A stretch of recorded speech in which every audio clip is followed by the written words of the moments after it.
Olá, meus amigos, estamos de volta com a leitura do livro Amor, Imbatível Amor, um livro escrito por Joana de Ângelis e psicografado por Divaldo Franco. Nós estamos no capítulo 58, no qual ela fala sobre os impulsos doentios e perversos. E ela diz o seguinte: o equilíbrio da personalidade resulta do fenômeno de integração do ego com o corpo sob o comando da mente.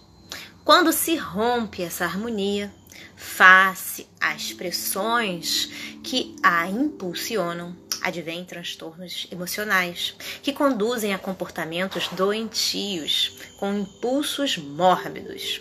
O ego age de forma consciente, o que não significa uma conduta correta, enquanto que o corpo reage às situações de forma impulsiva, automaticamente.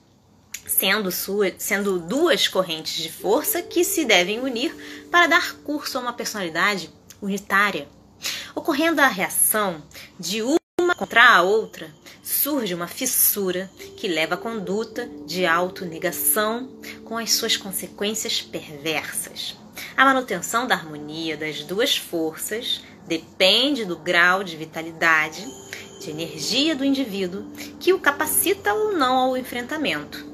Todo esforço, portanto, deve ser empreendido a fim de ser mantido o controle da conduta, de forma que as ações voluntárias do ego e as inconscientes do corpo não se oponham, antes convirjam para o equilíbrio do ser integrado. A ruptura dessa harmonia, liberando a alta carga de tensão de uma que se volve contra a outra, conduz ao estado esquizofrênico. Em razão das emoções, o ego não mantém sempre sobre o corpo a mesma quantidade de força, o que faculta melhor equilíbrio com ele. Em decorrência dessa oscilação, que diminui a carga de excitação sobre a personalidade, diz-se que o comportamento autodestrutivo, decorrente dos impulsos doentios, é de origem mental exclusivamente. Sem que seja descartada essa hipótese, as suas raízes, porém, estão fincadas em experiências anteriores do espírito, que se é responsável pela estrutura do corpo em que se está, elaborando os conflitos e a ruptura da personalidade. O espírito que, anteriormente, malbaratou a oportunidade de crescimento moral através de ações nefastas, enredou-se em forças vibratórias de grave conteúdo destrutivo, renascendo em lar difícil para o ajustamento efetivo, em clima de desafios de vária ordem para a aprendizagem comportamental, conduzindo a carga de energia necessária ao equilíbrio da personalidade que lhe cabe administrar. Fatores hostis que defronta são a auto-herança que recebe, a fim de bem aplicá-la para conseguir valores edificantes. Na contabilidade desse espólio, encontram-se saldos negativos sob a fiscalização atenta daqueles que foram lapidados e aguardam oportunidade para a cobrança. O despertar da consciência, a pouco e pouco, abre espaço para a identificação da culpa, tornando-se instrumento de autopunição com tendência maníaca para a autodestruição. As energias em desacordo, o ego atormentado e o corpo deficiente entram em choque e produzem a desarmonia da personalidade. Os conflitos assomam a consciência e os complexos tomam o corpo, açoitando os sentimentos com insegurança, medo, isolacionismo, abandono do amor e ausência de si mesmo, assim como das demais pessoas. Os comportamentos de autonegação surgem e abrem campo para os de autopunição, levando o ser ao desequilíbrio.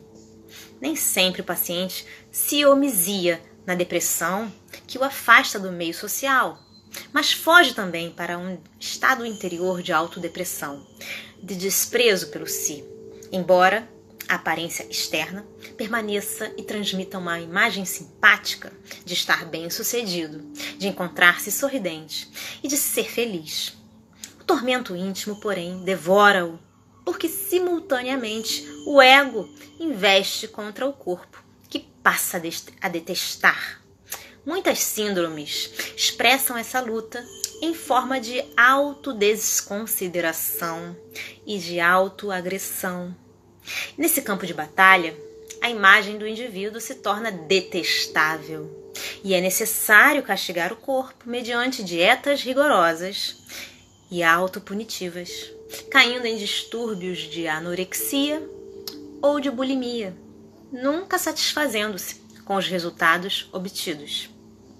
Em casos mais inquietantes, ei-lo que recorre à cirurgia plástica para alterar contornos, mudar a aparência, por vicejar a insatisfação interior, refletindo-se na forma externa. Em algumas ocasiões, o desleixo procura matar essa imagem detestada e a insegurança íntima conduz à glutoneria, que lentamente deforma e subconscientemente mata o corpo. A perda de identidade decorre da fragmentação da personalidade, causando danos profundos à conduta que se extravia dos padrões sociais aceitos, adotando atitudes grotescas, alienando-se, buscando nas suas fugas, aceitações exóticas em clãs hippies, punks, skinheads ou equivalentes.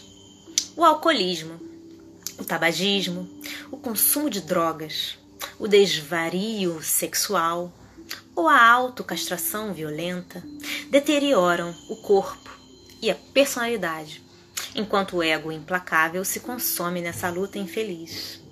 Nesse capítulo surgem as interferências obsessivas compartilhadas, nas quais as antigas vítimas se acercam e hipnoticamente, a princípio e depois subjugadoramente, apossam-se-lhe do controle mental e corporal, caindo mais tarde na própria armadilha e passando a experimentar os mórbidos prazeres da vingança, enquanto lhe vivencia também os vícios.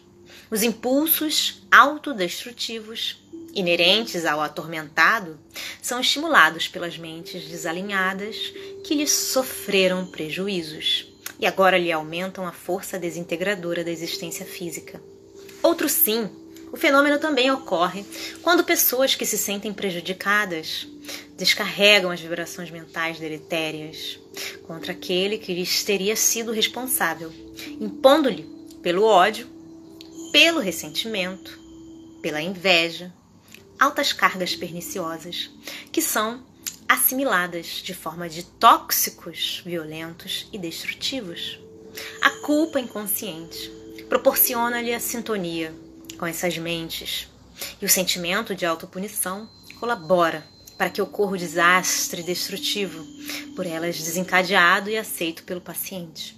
O desamor, que decorre do conflito, pela falta de harmonia entre o ego e o corpo, a ausência de prazer e de emulação para a vida, não permite o direcionamento da afetividade a outrem, nem aos meios social e ambiental, produzindo aridez emocional interior, ausência de calor e de sentimento,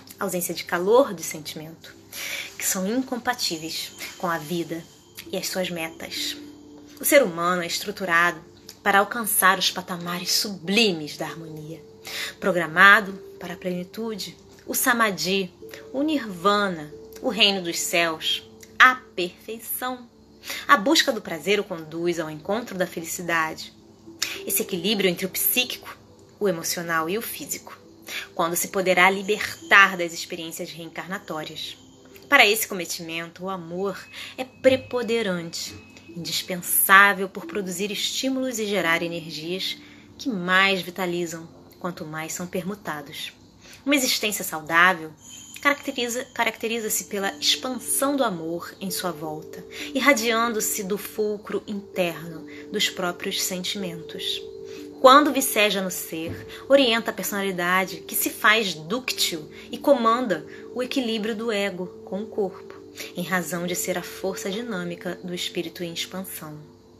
Autodesenvolve-se porque, ao estímulo da irradiação, potencializa-se no psiquismo cósmico da divindade que de que procede, vibrando em todos e em toda parte, esparzindo equilíbrio, desde as galáxias às expressões microscópicas. Nas suas manifestações iniciais, responde como fonte geradora de prazer, a fim de alcançar a emoção da paz planificadora, a ausência de dor, de ansiedade, de busca, de qualquer inquietação.